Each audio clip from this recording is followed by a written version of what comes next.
ज्यादातर ऐसा देखा जाता है कि पत्नी अपने पति पर 498 की एफआईआर करवा देती है, साथ ही गुजारे भत्ते का केस भी फाइल कर देती है, साथ ही घरेलू हिंसा के तहत भी केस फाइल कर देती है और पति सेक्शन 9 के तहत विदाई का केस पत्नी पर फाइल कर देता है। यही नहीं, कभी कभी तो पति डिवोर्स का केस भी फाइल कर देता है।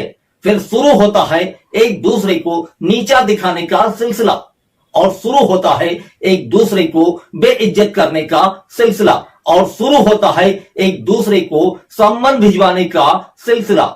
इस दौरान पति और पत्नी दोनों का पैसा और समय बर्बाद होता है, लेकिन कोर्ट की यही कोशिश रहती है कि घर ना टूटे और दोनों में सुलह समझौता हो जाए। मान लीजिए पत्नी पति के साथ रहना चाहती है और पति पत्नी को रखना चाहता है और दोनों में समझौता हो जाता है, तो जो केस कोर्ट में चल रहे हैं उन केसों का क्या होगा।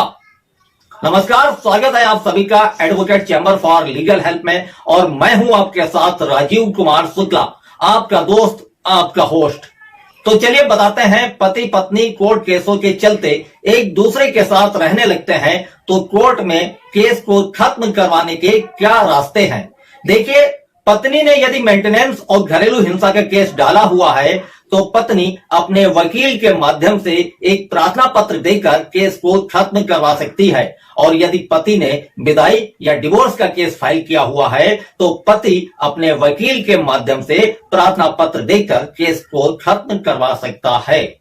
इन केसों को खत्म करने का एक दूसरा रास्ता भी है, पक्षकार तारीख पेशी पर ना जाएं। जब पक्षकार तारीख पेशी पर उपस्थित नहीं होंगे तो केस स्वतः ही खारिज हो जाता है।